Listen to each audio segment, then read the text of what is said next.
کی شادی کی، لیکن ان کا جو اور جہیز بھی اچھا خاصا دیا، سب کچھ دیا، لیکن شوہر ہماری بہن کو مارتا ہے، پیٹتا ہے، کوئی نہ نفقہ نہیں، نہ کماتا ہے۔ بڑے پریشان ہو کر ہم اپنی بہن کو اپنے گھر لے آئے ہیں۔ اب ان کا کویسچن یہ ہے کہ کیا شوہر اگر طلاق نہ دے تو اپنی بہن کی اس سے جان چھڑانے کا کوئی اور ذریعہ اور طریقہ ہے یا نہیں ہے؟ دیکھیں، اولاً تو یہ بات یاد رکھیں کہ عقدۃ النکاح جو ہے وہ شوہر کے پاس ہوتی ہے۔ عقدۃ النکاح کا مطلب نکاح کی گرے کھولتے چیز آزاد ہو جاتی ہے۔ مراد طلاق ہے کہ طلاق کا اختیار شوہر کو ہے۔ اگر وہ بغیر پیسوں کے طلاق دے اس کو طلاق کہتے ہیں۔ اگر وہ کہتا ہے کہ مہر مجھے دیا جائے واپس، یا میں دوں گا ہی نہیں مہر، اس کے بدلے میں طلاق دیتا ہوں، یا خدا نخواستہ ویسی مال کی ڈیمانڈ کرتا ہے کہ مجھے 1 لاکھ دے دو، میں تمہاری بہن کو طلاق دے دیتا ہوں، اور آپ دے دیتے ہیں اور طلاق لیتے ہیں، اس کو خلا کہتے ہیں۔ گویا کہ بغیر مال کے طلاق دینا طلاق ہے، اور پیسے کے بدلے میں اگر دیتے ہیں، مال کے بدلے میں دیتے ہیں، تو اس کو خلا کہا جاتا ہے۔ اور ان دونوں چیزوں کا اولاً اختیار شوہر کے پاس ہوتا ہے۔ یہی مذہب اسلام بھی کہتا ہے، اور فقہ حنفی کی بھی یہی تعلیمات ہیں۔ لیکن یاد رکھیں کہ خود فقہی مطلب طور پر اور ہمارے فقہ حنفی کے اندر یہ بات موجود ہے۔ اگر آپ رد المحتار وغیرہ پڑھیں، اس میں طویل بحثیں موجود ہیں۔ یہاں پہ ہم ٹائم ذرا کم ہوتا ہے، اس وجہ سے ہم اس کو سب حوالہ جات کے ساتھ کلام نہیں کرتے ہیں، لیکن الحمدللہ اگر کوئی پوچھے گا یا حاصل کرنا چاہے گا تو ہم اس کو بتا بھی سکتے ہیں کہ جب ایک شوہر تسلسل سے بیوی پر ظلم کر رہا ہو، اس کا عرصہ حیات تنگ کر دیا جائے، اور اس کے باوجود وہ نہ طلاق کے لیے راضی ہو، نہ خلا کے لیے راضی ہو، تو پھر کسی مسلمان جج سے اگر بچی اپنے حق میں فیصلہ لے لیتی ہے کہ وہ اس کو نوٹس بھیجے گا، اگر وہ نہیں آتا شوہر، یا آ جاتا ہے اور کہتا ہے کہ میں تو نہیں دیتا ہوں نہ طلاق نہ خلا، تو پھر 1 سائیڈڈ خلا بھی نافذ یا طلاق نافذ ہو سکتی ہے۔ اس کو عرف عام میں طلاق یا خلا کہہ دیا جاتا ہے، ورنہ یہ اصل میں ہے فسخ نکاح، کہ اگر شوہر راضی نہ ہو اور جج جو ہے وہ اپنی ثوابدید پر یہ سمجھتا ہے کہ اس بچی کے ساتھ مسلسل ظلم ہو رہا ہے، اور اگر اس کو ظلم سے آزاد نہ کیا جائے تو اس کی ایک عمر کا بڑا حصہ تو اسی ظلم میں نکل جائے گا، اور یہ مر بھی سکتی ہے، بعض ایسے کیسز بھی ہیں، اور وہ پھر فسخ نکاح کر دے، نکاح ختم کر دے، تو بالکل نکاح ختم ہو جائے گا۔ بعض ہمارے بھائی جو فقہ حنفی سے تعلق رکھنے والے وہ اسٹرکٹلی اس کو بنا کرتے ہیں، وہ ٹھیک ہے اگر ان کے پاس اپنے دلائل ہیں۔ اگر وہ یہ کہتے ہیں کہ میری بہن کے ساتھ بھی یہ معاملہ ہوتا، میری بیٹی کے ساتھ بھی ہوتا، تب بھی میں یہی فیصلہ کرتا، تو پھر آپ کو مبارک ہو۔ لیکن ہم تو قرآن و حدیث کی روشنی میں یہی دیکھتے ہیں کہ اللہ تعالیٰ جہاں کہیں کسی کے ساتھ کوئی ظلم ہوتا ہے، سختی ہوتی ہے، کوئی پریشان ہوتا ہے، اس کے لیے آسانی کا کوئی راستہ نکالتا ہے۔ میں ایسی بہنوں کو جانتا ہوں، کیونکہ میں عوامی آدمی ہوں، پوری دنیا سے ہمارے پاس کویسچنز آتے ہیں، شوہر نے نہ طلاق دی، نہ خلا کیا، نہ ہی نفقہ دیا، میں کے چھوڑ کر چلا گیا، کہہ کر گیا نہ طلاق دوں گا تو کسی سے شادی نہیں کر سکتی، نہ ساتھ رکھوں گا، اور وہ بیچاری پوری ان کی جوانی نکل گئی، ماں باپ فوت ہو گئے، ان بچیوں کا کوئی پرسان حال نہیں، بھائیوں کی اپنی شادی ہو گئی، بھابیاں کہہ رہی ہیں یہ کیوں ہمارے گھر میں رہ رہی ہے، ایسی اس کی اذیتناک زندگی ہو گئی، کچھ انتہا نہیں۔ کیا ہمارا مذہب اسلام یہ تعلیم دے گا؟ یقیناً نہیں دے گا۔ اور پھر یہ فقہ حنفی میں گنجائش تو یہاں پر 2 مسئلوں میں تو واضح طور پہ ہے، ایک عنین کا مسئلہ ہے، دوسرا مفقود الخبر کا مسئلہ ہے۔ اگر کوئی شخص ایسا ہے کہ شادی ہوئی اور بیوی نے دیکھا کہ وہ حقوق زوجیت ادا کرنے پر قادر ہی نہیں ہے بالکل، اور اس کو ٹائم بھی جج نے دیا اس کے باوجود نہیں ہے، اور وہ شوہر طلاق نہیں دے رہا، جج اس کے قائم مقام ہو کر فسخ نکاح کر سکتا ہے۔ ایسی کو چلا گیا جیسے مطلب کہیں باہر جنگ وقت شروع ہو گئی اور کانٹیکٹ سب ختم ہو گئے، اطلاع ہی نہیں مل رہی ہے، تو مخصوص مدت کے بعد جو جج ہی دے گا اس کے بعد عورت دوسرا نکاح کر سکتی ہے، پہلا نکاح جج فسخ کروا دے گا۔ یہ فقہ حنفی میں یہ گنجائش تو نظر آ رہی ہے نا کہ 2 مسئلوں میں صحیح، لیکن شوہر کی غیبت میں اس کے پیچھے جج اس کے قائم مقام ہو کر فسخ نکاح کا اختیار رکھتا ہے۔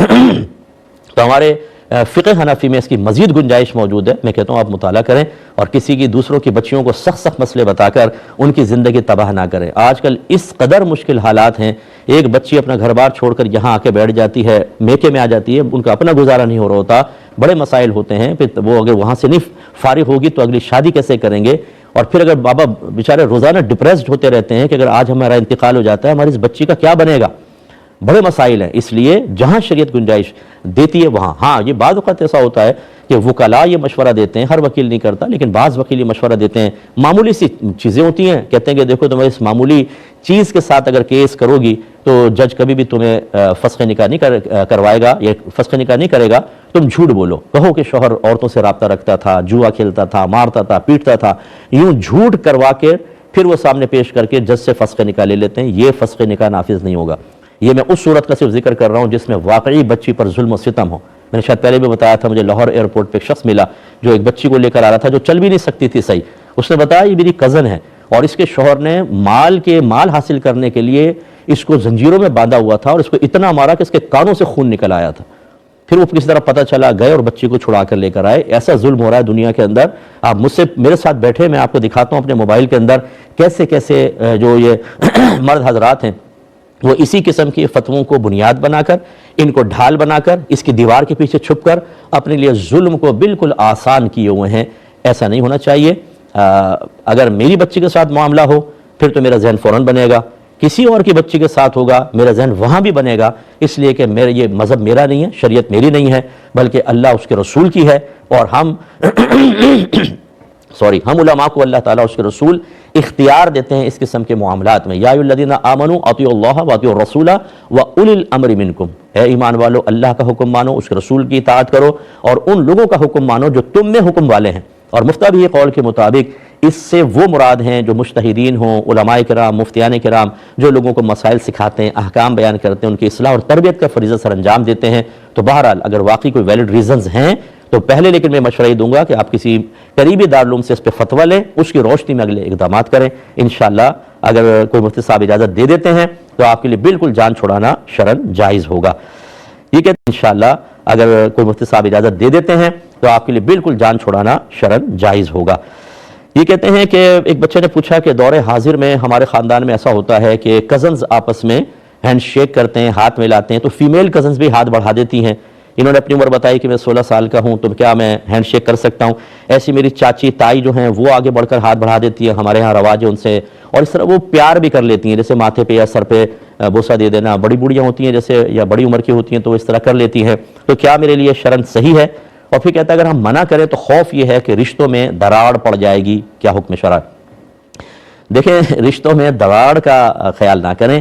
اگر کہیں پر کوئی شرعی رعایت نکلتی ہے تو وہ ہم فوراً بتاتے ہیں, لیکن جہاں پر کوئی رعایت کی صورت نہ ہو وہاں ایسا نہیں ہوگا کہ اللہ اس کے رسول کے فرمان بالکل معمولی سے لگے ہم پس پش پھینک دیں اور خاندانی رسم و رواج اور ان لوگوں کو راضی کرنا اتنا امپورٹنٹ ہو جائے کہ اللہ ناراض ہو, رسول ناراض ہو, قرآن کے خلاف جائیں, حدیث کے خلاف جائیں. ٹھیک, یہ ناراض نہیں ہونے چاہیے, بالکل غلط.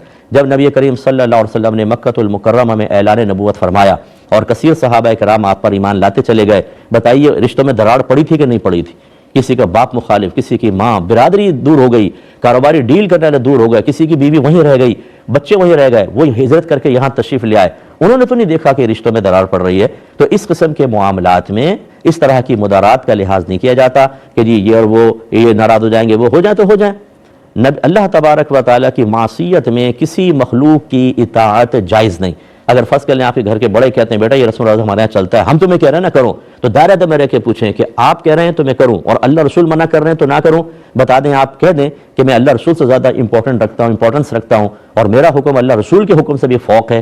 بتائیے پھر اللہ نہ کرے کہ ایسا ہو کہ وہ کہیں ہاں, تو پھر تو کافر ہو جائیں گے. لیکن جب آپ کو یقین ہو کہ ایسا نہیں کہیں گے تو پھر چوٹ کرنے کے لیے ضرور آپ اس قسم کا کویسچن کریں اور بالکل پرواہ نہ کریں. کوئی اگر ہاتھ بڑھاتا ہے آپ کہیں کہ نہیں جائز نہیں ہے, ٹھیک ہے. اچھا, آخری ایک بات اس میں پوائنٹ یہ ہے, یہ بعض لوگ شریعت پر عمل کرتے ہوئے کیوں گھبراتے ہیں؟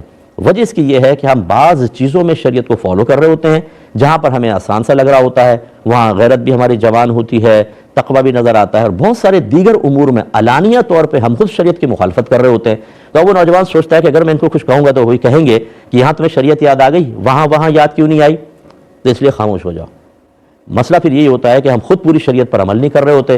جہاں پر ہمارے دل میں خوف خدا پیدا ہو جائے وہاں اللہ رسول کا حکم سب سے بلند و بالا, اور جہاں ہمارے دل میں خوف پیدا نہ ہو وہاں کون اللہ, کون رسول, کیا قرآن, کیا حدیث, وہاں ہم خود آگے بڑھ کے سب کچھ کر رہے ہوتے ہیں. تو پھر ہماری زبان میں تاثیر کیسے پیدا ہوگی؟ ہم اگر اظہار تقویٰ کریں گے تو لوگ تانا زنی کیوں نہیں کریں گے؟ وہ تو کریں گے کہ بھئی آپ وہاں تو کر رہے ہو, یہاں پہ تمہیں تقویٰ یاد آ گیا. کوشش یہ کیجئے کہ یہ بالکل نہ کریں. یہ نہیں میں کہہ رہا ہوں کہ اگر کسی اور جگہ آپ تقویٰ نہیں کر رہے تو یہاں بھی نہ کریں, نہ, یہاں کر رہے ہیں اچھی بات ہے. لیکن میں یہ عرض کر رہا ہوں کہ کیوں ہم ڈرتے ہیں اور کیوں بعض اوقات سامنے والے پر ہماری اس طرح کی نصیحتوں کا اثر نہیں ہوتا کہ ہم خود عملی طور پر انہیں شریعت کے خلاف جانے کی دلیری اور جرأت اور ایک دلیل خود ہم فراہم کر رہے ہوتے ہیں. تو اس لیے کوشش کیجئے کہ مذہب کو سیکھیں, اسے اپنے اوپر نافذ کریں. اللہ تعالیٰ نے فرمایا یا ایھا الذین آمنوا ادخلوا فی السلم کافہ, اے ایمان والو اسلام میں پورے داخل ہو جاؤ. پھر اس کی برکت دیکھیں, جو آپ کا خاندان والا آپ کو دیکھ کر, آپ کی بات سن کر گناہ چھوڑے گا, غلط رسم کو ختم کرے گا, آپ کے لیے انشاءاللہ بہت بڑا ثواب جاریہ ہوگا.